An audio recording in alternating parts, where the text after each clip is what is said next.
श्री गणेश दत्त गुरुभ्यो नमः। स्थावरं जंगमं व्याप्तं यत्किंचित् सच्चराचरं तत्पदं दर्शितं येन तस्मै श्री गुरुवे नमः।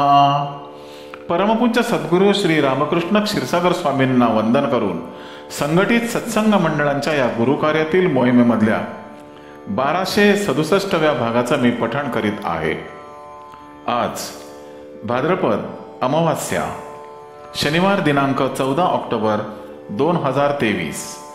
आजची अमावास्या ही सर्वपित्री अमावास्या म्हटली जाते।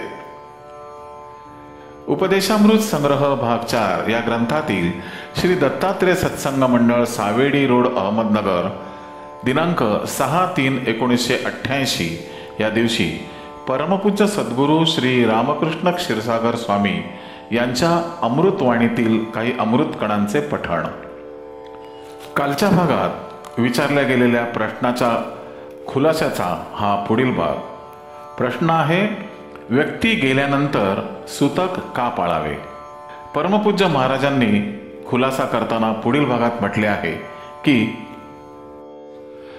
दक्षिण भारतात द्रविडांची संख्या जास्त आहे।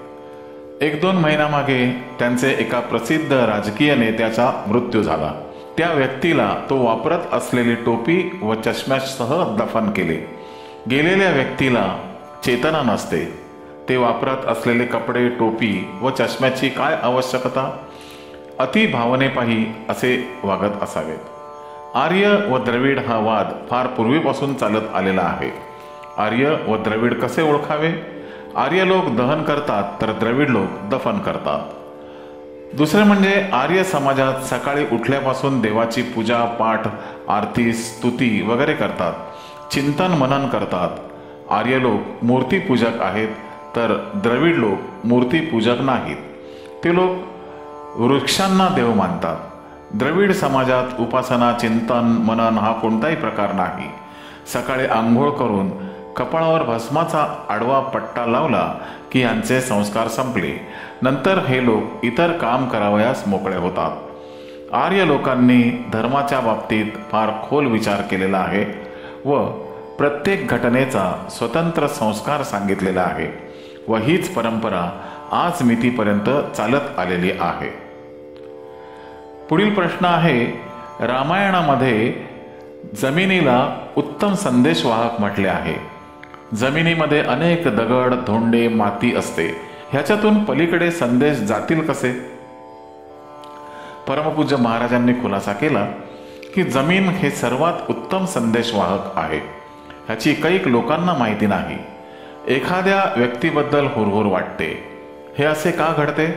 तर त्या व्यक्तीला जमिनीमार्फत मिळालेला संदेशच हुरहुर वाटायला कारणीभूत असतो। एखाद्या प्रेमाच्या व्यक्तीची फार दिवसात भेट झालेली नसेल, आपण तिची आठवण काढतो व भेटीची अपेक्षा व्यक्त करतो। 2-3 दिवसात त्या व्यक्तीचा समोरून काही कारणास्तव फोन येतो किंवा ती व्यक्तीच समक्ष भेटायला येते। हे कसे घडते? जमिनीमार्फत संदेश जातात व तिला कळते, म्हणून ती फोन करते किंवा समक्ष भेटायला येते। जमिनीमार्फत संदेश पाठवणारे व घेणारे दोन्ही पात्रतेचे असावे लागतात। रामायणाचा विचार केला तर भगवान रामचंद्र हे स्वयं अवतारच होते व सीतामाई या महाशक्ती होत्या। ह्या दोघांचा पात्रतेचा प्रश्नच उद्भवत नाही। हा मुद्दा लक्षात घेण्यासाठी आजकालचे उदाहरण द्यायचे झाल्यास, कॉलेजमध्ये मुलामुलींमध्ये प्रेम कसे जमते? नेत्र कटाक्षांद्वारे नव्हे तर जमिनीमार्फत संदेश जातात, म्हणून एखाद्या व्यक्तीबद्दल हृदयात प्रेम निर्माण होते, हृदयात स्पंदने निर्माण होतात। हे कसे घडते? दोघांचे अजून समक्ष बोलणे व्हायचे आहे, म्हणून परिणामी बोलणे घडते व एक दुसऱ्याबद्दल प्रेम वाटू लागते। ह्या विचाराला तीव्रता आवश्यक आहे, जसे पळणाऱ्याला गती आवश्यक असते। एखादी प्रेमाची व्यक्ती बोलली नाही तर अस्वस्थपणा का वाढतो? कारण जमिनीमार्फत वाहून येणारे संदेश मिळत नाहीत, हे समोरच्या व्यक्तीला कळते, म्हणून ती अस्वस्थ होते। देवांची ही संदेश वाहनाची किती मोठी यंत्रणा आहे हे लोक लक्षातच घेत नाहीत। आधुनिक विज्ञानाप्रमाणे संदेश वाहनासाठी टेलिफोन व्यवस्था आहे, संदेश वाहनासाठी ठिकठिकाणी खांब रोवून वरच्या टोकापासून तारा ओढलेल्या असतात व ह्या तारामार्फत संदेश वहन होतात व असे ते लोक म्हणतात. जेव्हा टेलिफोनचे बोलणे चालू नसेल तेव्हा ह्यापैकी कोणत्याही खांबाला जर कान लावला तर गुर्र गुर्र असा आवाज येत असतो. हा कशाचा आवाज आहे?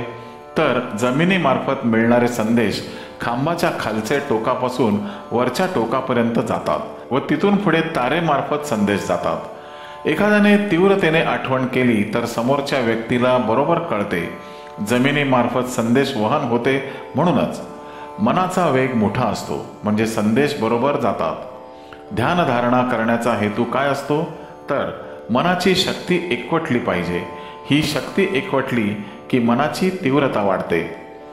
मनाची गती अति तीव्र असते. माती, दगड, धोंडे, पाणी यापैकी कोणत्याही अडथळा ही गती थांबवू शकत नाही. उन्हाळ्यात ही गती जास्त असते कारण जमीन कोरडी असते, तर पावसाळ्यात ही गती कमी असते कारण जमीन ओली असते. एखादी व्यक्ती खेडेगावात वारली तर लांब शहरात राहणाऱ्या मुलाचा अस्वस्थपणा वाढतो.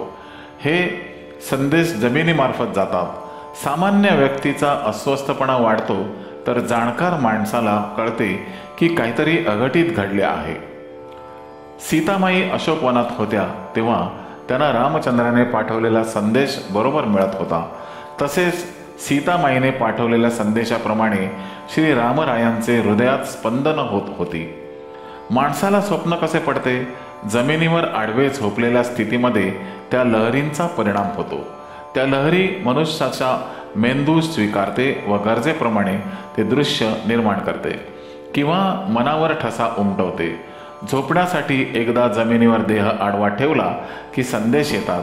गादी, उशी किंवा पलंग काहीही अडथळा निर्माण करू शकत नाही. सामान्य मनुष्याच्या लहरी हवेत, आकाशात विरतात. त्या कायम राहत नाहीत, परंतु असामान्य व्यक्तींच्या मुखातून निघालेल्या लहरी कायम राहतात, विरत नाहीत. रामायण, महाभारत, पुराण, श्रीमद भागवत वगैरेंच्या लहरी अजून अस्तित्वात आहेत. म्हणूनच आपल्याला त्यांचे स्मरण होते. तसे जर म्हटले तर आपल्या या जडदेहाला कसलेच ज्ञान नसते. त्या असामान्य व अमर लहरींमुळे भावना वाढते व देवांची आठवण ताजी होते. एखाद्याची ग्रहणशक्ती जास्त असते, त्यामुळे त्याला त्या लहरींची जाणीव होते व परिणाम होतो.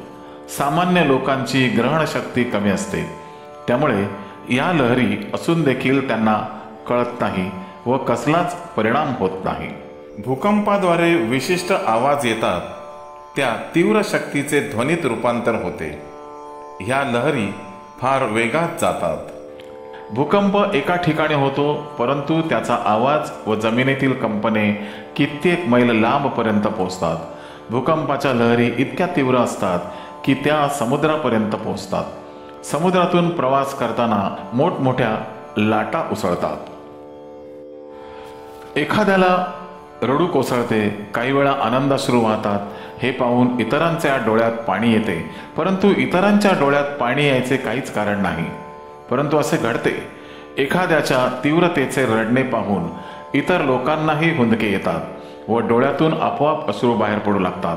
हे कसे घडते? हे सर्व भूमीचे गुण आहेत. त्या तीव्र लहरी जमिनीत मार्फत वहन होऊन पाहणाऱ्या इतर व्यक्तीवर परिणाम करतात, हृदयात स्पंदने निर्माण करतात व आपोआप रडू कोसळते. यावरून लक्षात आले असेल की जमिनीतून संदेश कसे वहन होतात. श्री गुरुदेव दत्त. गुरुबंधू आणि भगिनीनो, या भागाच्या पुढील भागाचे पठण उद्या सकाळी 6 वाजता. श्री गुरुदेव दत्त.